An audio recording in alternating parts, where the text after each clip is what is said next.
The courtroom was silent, charged with that peculiar tension that makes every sound sharper, every heartbeat louder. All eyes were on the jury box as the foreman stood, paper in hand, his voice steady but heavy with finality. "We, the jury, find the defendant not guilty." The words hung in the air like smoke.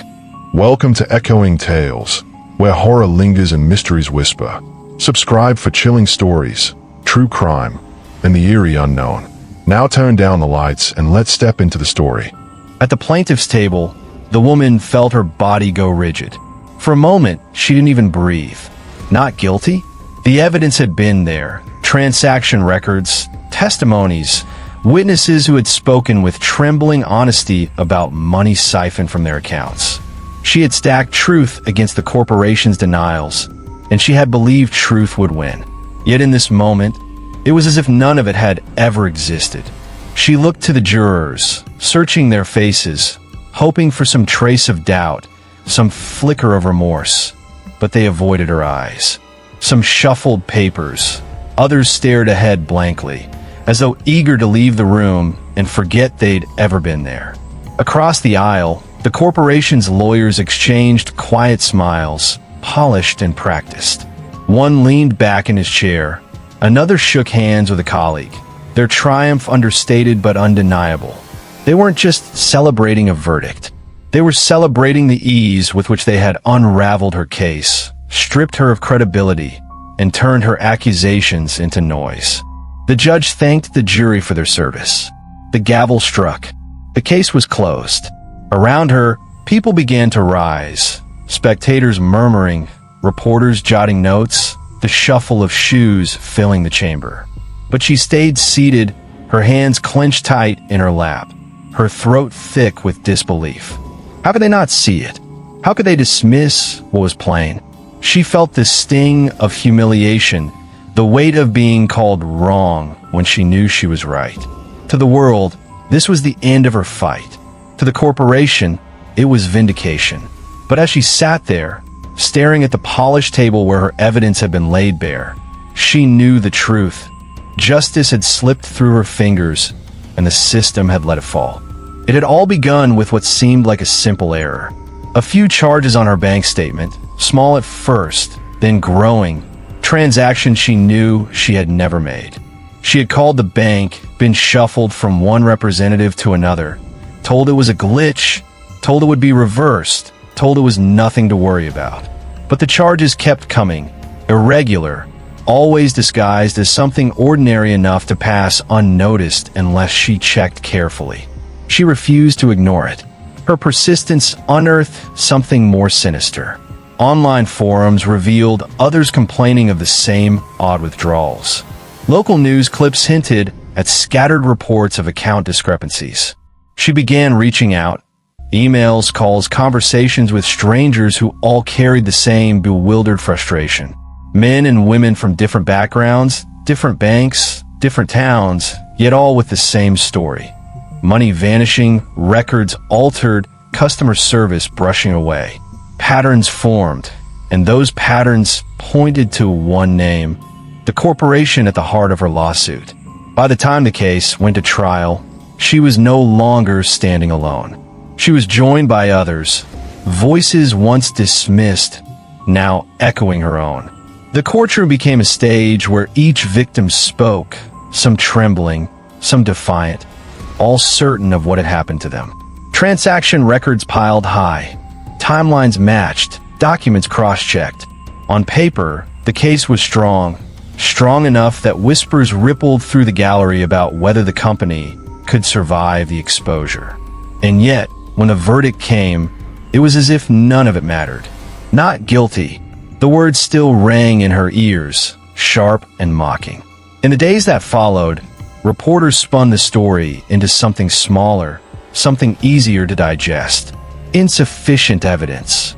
Jury rules in company's favor. The corporation's press release called it vindication, framing her case as a baseless attack, a waste of resources. Executives spoke of moving forward, of restoring trust, of strengthening consumer relationships, as if they were the ones who had been wronged. For the victims, it was devastating. One by one, they drifted away. Some shrugged bitterly, saying this was exactly how the system worked. The powerful untouchable, the ordinary powerless. Others simply grew silent, unwilling to fight anymore. Even her closest supporters urged her to accept the loss. "You gave it your best," they said. "It's over." But inside her, something burned. She couldn't forget the look in the lawyer's eyes when the verdict was read, calm, rehearsed, too confident. She couldn't forget how quickly the jury had returned, how little weight they seemed to give the evidence. And she couldn't accept that this corporation, with all its reach and resources, had simply walked away untouched after so many lives had been drained of savings and dignity. She replayed the trial in her head at night. The witnesses dismissed as unreliable, the financial records brushed off as anomalies, her own testimony reduced to overreaction. It gnawed at her, the sense that the outcome had been decided before the trial even began. The betrayal wasn't just personal, it was systemic, because she hadn't been fighting only for herself. She had been fighting for all the others too. For every person who had seen their money disappear, for every family who had been told it was just a mistake, for every voice that had been ignored. And to see it all thrown aside, declared unnecessary, spiteful, a waste of time. How could she let that stand? The world around her told her to move on, but she couldn't. As the corporation celebrated its so-called innocence, she carried something heavier than defeat. She carried the truth. And though the trial had ended, her conviction had not. For she knew in her bones that justice hadn't failed by accident. It had been stolen. And the question that haunted her now was simple, sharp, unrelenting. Who had stolen it? And how? The voices around her blended into a hollow chorus, each echoing the same refrain. Accept it. Let it go. Move on. Friends who had once rallied beside her now avoided her eyes, speaking in softened tones as if she were clinging to a ghost. Even the fellow victims, once emboldened by her determination, began to drift back into silence. They had put their hope into the trial, placed their stories into her hands, and when the jury returned that cold and final not guilty, the light in their eyes dimmed. To them, the fight was finished. To her, it had only sharpened. She replayed the verdict in her mind like a broken record. The way the foreman's voice barely trembled, the way the jurors avoided looking at her, as if guilty of something unspoken.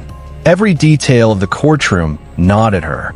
She remembered how strong the evidence had been. The banking records, the identical charges across dozens of accounts, the testimonies of ordinary people just like her. She remembered the hush in the gallery when her lawyer displayed the patterns on the screen, the gasps when connections became undeniable. By all logic, the case was airtight.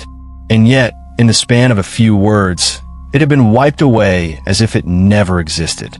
The corporation's attorneys had walked out of that courtroom with restrained grins, their whispers sharp with victory. One of them had even caught her eye, just for a fleeting second, a smirk tugging at his mouth, as though he knew something she didn't. It wasn't the look of a man who had simply won. It was the look of someone watching a performance play out exactly as rehearsed. That image burned into her thoughts, feeding the fire she couldn't put out. When she turned to the police, their words only deepened her unease. "The jury has spoken," one officer told her, his tone detached, almost rehearsed. Another said, "There's nothing we can do. It's closed. Closed. Final. Absolute." Yet every instinct in her body screamed otherwise. It wasn't just the injustice of it all. It was the wrongness, the sense that the trial had been less a search for truth and more a stage-managed illusion. At night, she lay awake, staring at the ceiling, her mind circling the same questions. Why had the jury ignored such clear evidence? Why had her witnesses' testimonies been brushed aside like afterthoughts? Why did the corporation radiate certainty, as though the outcome had been decided before the first gavel struck?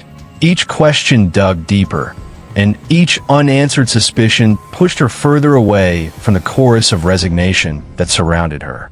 Her friends thought she was unraveling. Her lawyer urged her to rest, to preserve what little she had left. But she couldn't. She felt as though she had glimpsed a shadow moving just out of sight, something pulling the strings. Others saw a closed case.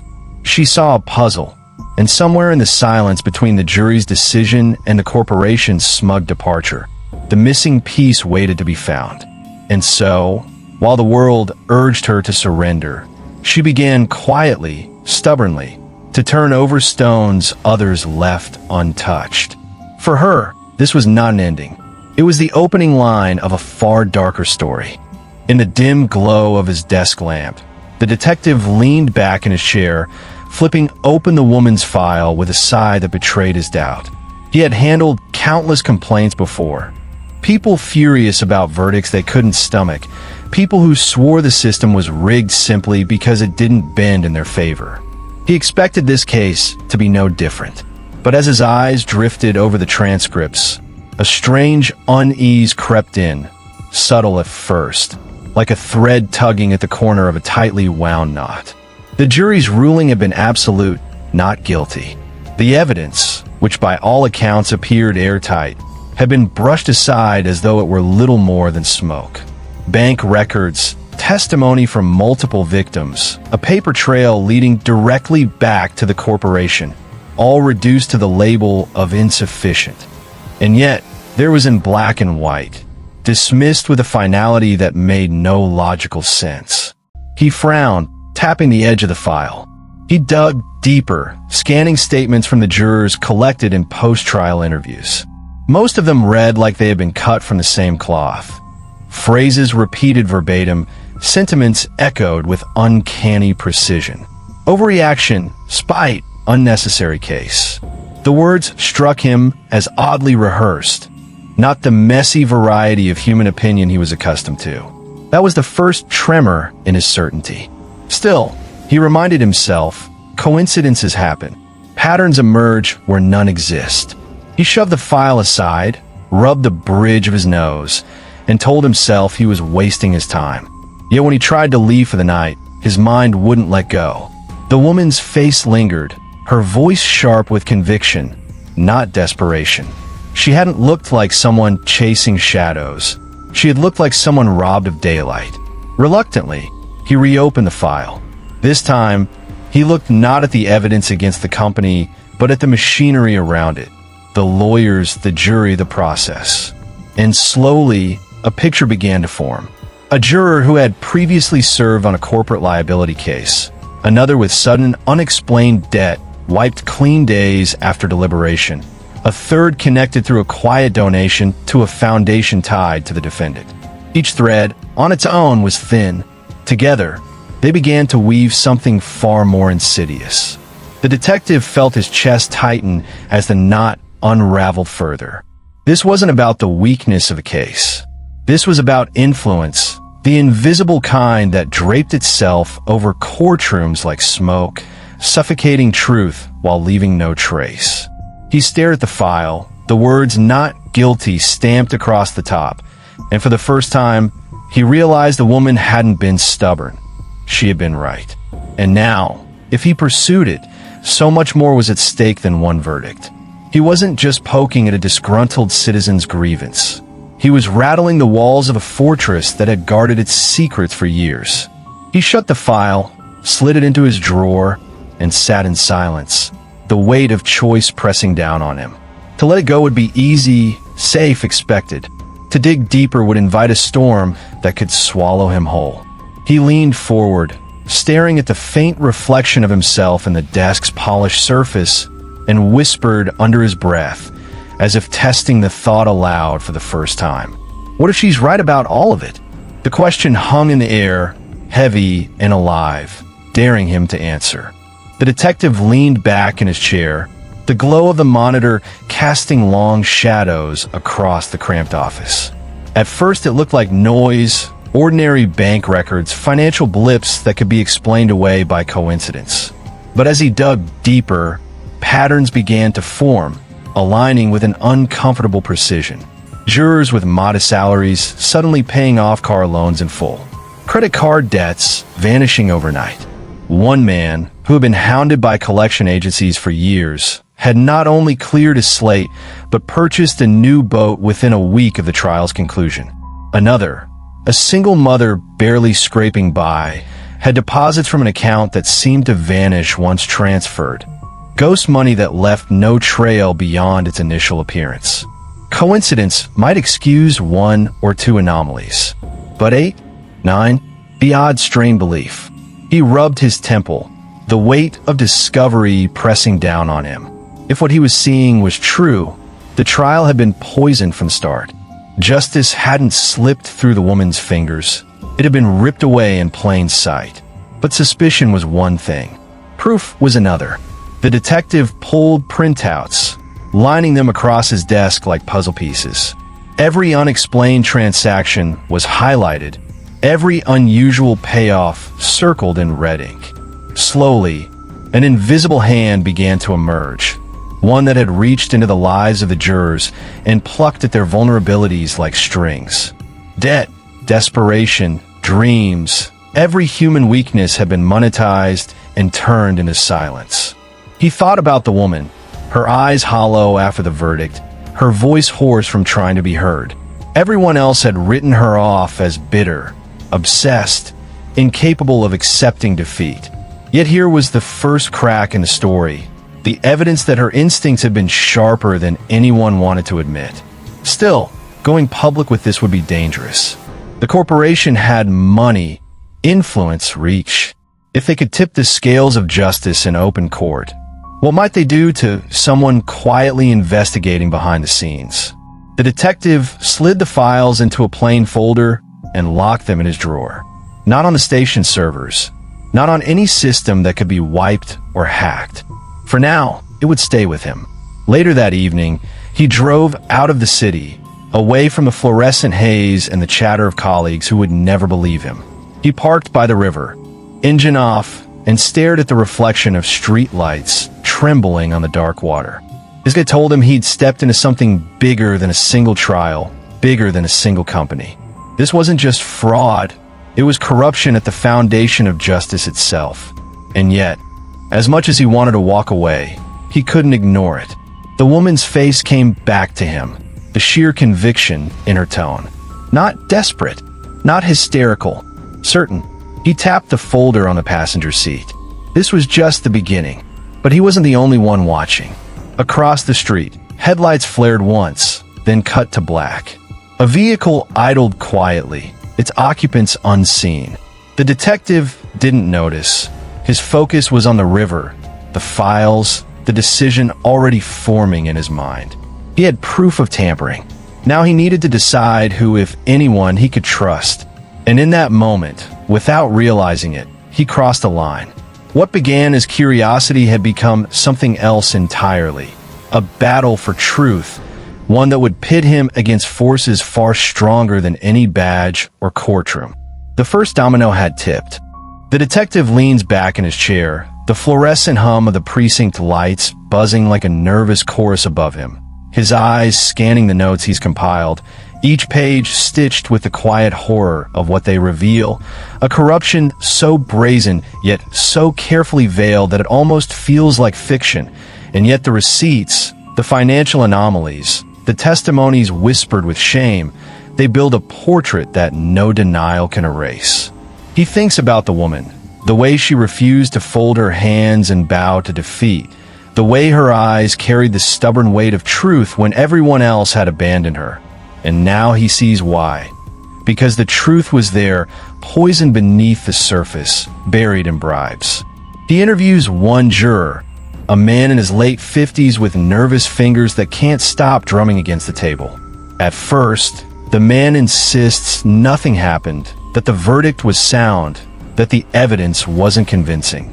But when the detective slides a copy of his bank transaction across the table, a sudden transfer that cleared $15,000 of credit card debt, silence falls heavy, then crumbles into confession. The man admits to the package, admits to feeling the weight of it in his hands the night before deliberations. admits to convincing himself that the corporation's guilt was murky anyway, so what harm would come from leaning in their favor? His voice breaks when he says he told himself it wasn't really a bribe, just insurance. The detective knows this isn't isolated. Other jurors will have stories, variations on the same theme, each believing they were making a personal compromise when in fact they were cogs in a grander machine. He begins threading connections, how the packages were delivered by nameless couriers, how the notes were written in the same looping script, how the cash always came in the same denominations. The pattern is surgical, deliberate, and above all, funded by an invisible hand with deep pockets. He brings his findings to his superior, but the reaction is a stony wall. Too dangerous, they warn him. Too political. Do you know who you're accusing?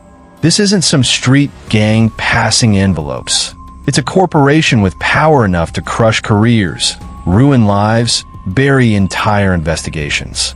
The detective feels the chill of that warning, but the image of the woman returns. Her eyes, her voice, her certainty, and it steals him. He knows walking away now would mean he's no better than the jurors who cashed in their silence. Late one night, with the evidence stacked high on his desk, he makes a choice. He calls her. The woman picks up, her voice sharp with suspicion until he tells her, "You were right. The trial wasn't lost. It was stolen." There's a pause. So long he almost thinks the line has dropped, and then she breathes out a sound that is neither relief nor triumph, but something deeper, vindication wrapped in sorrow. Because the truth doesn't erase the verdict, doesn't erase the humiliation, doesn't erase the victory already claimed by the corporation, but means the story isn't over. It means the fight still breathes. Together, they begin to map the next step. The detective, once a skeptic, now burns with conviction, and the woman, once dismissed, now holds the fragile proof that her struggle was not madness. But as they speak, as they plan, there's an unspoken awareness between them. The corporation will not sit idle while its secrets are exposed. For every juror who cracks, there are lawyers and fixers and shadowed figures ready to tighten their grip. And somewhere, in a boardroom high above the city, someone already knows the detective has looked too closely, and the woman has not stayed silent. The game has shifted. The stakes are higher, and what was once a courtroom drama has begun to transform into a war.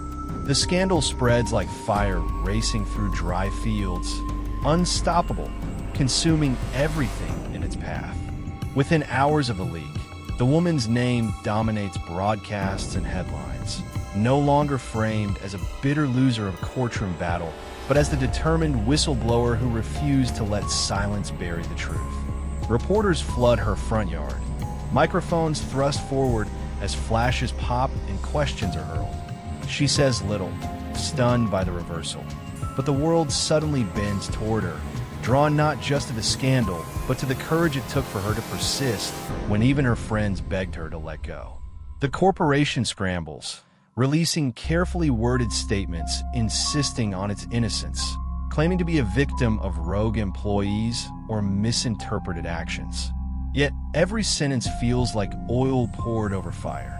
Stock prices nosedive, shareholders demand answers, and executives vanish behind tinted glass, chauffeured in and out of underground garages while protesters gather outside headquarters.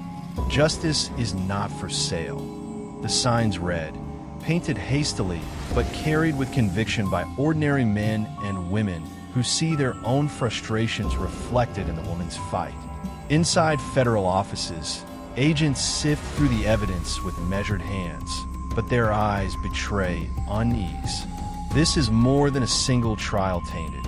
It is a mirror reflecting how fragile the system becomes when money flows like invisible ink across paper meant to be fair. Every juror's bank records tell the same story. Debts erased, accounts swollen, temptations that even good people could not resist. And in the shadows behind it all, the network of intermediaries vanishes, leaving only dead phone lines and abandoned apartments, as though the city itself had swallowed them whole. The detective who began with doubt watches the storm with a mixture of pride and fear. He has cracked open something larger than he intended, and though vindication tastes sharp and satisfying, it also carries danger. He knows the corporation will not go quietly. Its wealth is armor, and its influence seeps into halls where cameras rarely go. Yet when he sees the woman standing before reporters, her voice trembling but steady as she declares that truth is stronger than silence, he realizes he is not just an investigator anymore. He is a participant in a battle reshaping the meaning of justice. The scandal does more than expose one company. It reveals a pattern, a blueprint of corruption replicated in countless cases where verdicts felt hollow, but no proof ever surfaced. Now, with cameras watching and the public enraged, the blueprint itself becomes evidence. The woman, once discarded by the system, stands as a symbol, fragile, imperfect, yet unyielding. And as the headlines roar and investigations widen, the world glimpses a hard truth. Justice was never lost in the courtroom. It was stolen long before the gavel fell. Thank you for watching Echoing Tales. Subscribe, ring the bell, like and share. Stay tuned, because the next mystery is already calling.